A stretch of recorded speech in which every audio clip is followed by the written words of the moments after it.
is a wage subsidy, why call it credit? Why can't we have a term that is more honest to describe what it really is? If it's a subsidy, call it a subsidy.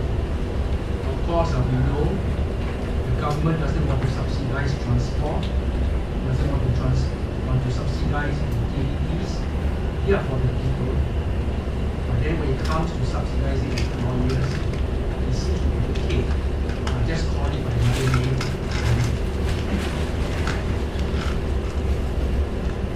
So I did a survey in my blog. I invite you to visit my blog because I have quite a number of very interesting surveys. This survey asked the people, what do you think of the job credit scheme? 89 people replied to the survey. So here are the opinion of the people. With the subsidy, employers are less likely to retrench workers. The score is 2.10. 2.10 means disagree. So the people say they don't think that this will prevent retrenchment. The scheme will help to save jobs, score 2.13. Disagree. Alright? If it's 1.0, it's strongly disagree. So this is just disagree. Employers will use the subsidy to create or preserve jobs, 2.03. This is an innovative scheme, 1.97. So all the scores are around 2.0. Most of the respondents, 89 people, think that they don't like the scheme.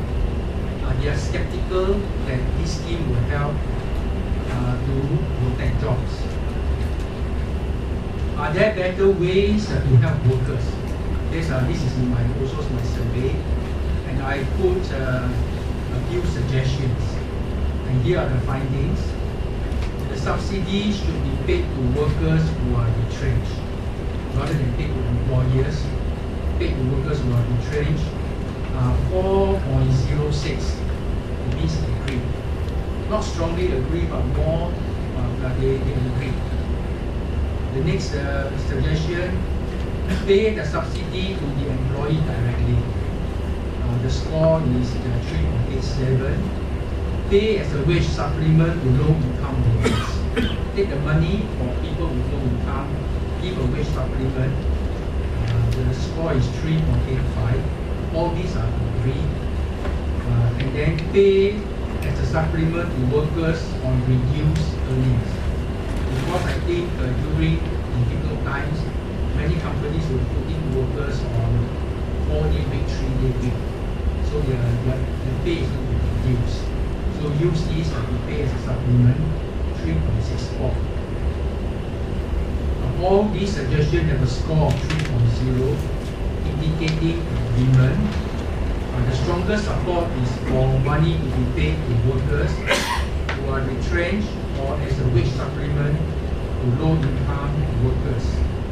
There's a preference for the supplement to be paid directly to the employee rather than through the employer. So please excuse some of the spelling mistakes. Right? Next question is I asked is the job credit the correct name? 93.1% say no. This is not the correct name.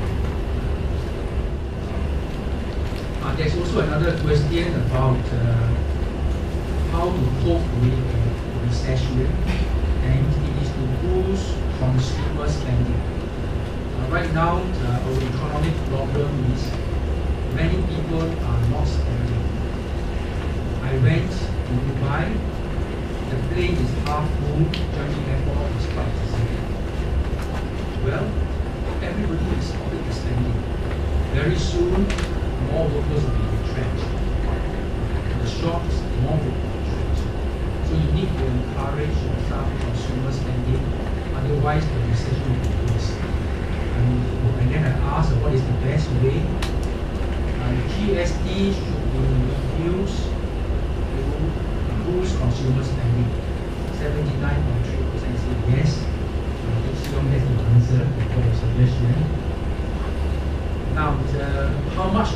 confused. The largest number says 4%. Singaporeans are not unreasonable people. Of course, some will say 7%. Majority says 4%. Some even say 2% is enough. Okay, so I think if our leaders think that Singaporeans can't be trusted to think, I think Singaporeans are quite sensible.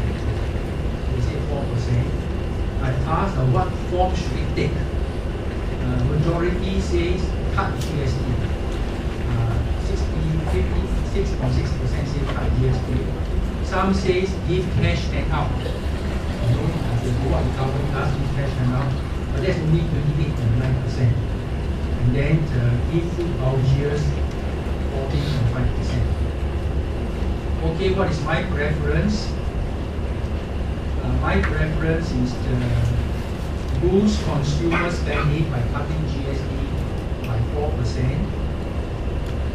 Introduce relief loan for people who are retrenched or who suffer a drop of earning.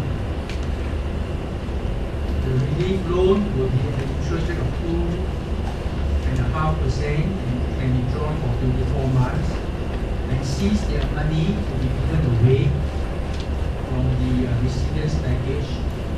Allow 1/4 of the relief loan to be as a direct subsidy. So only 3/4 of the loan needs to be paid. Okay, so I thought this is a good, doesn't cost that much, but it's helpful to the people. And I think the cost of the relief loan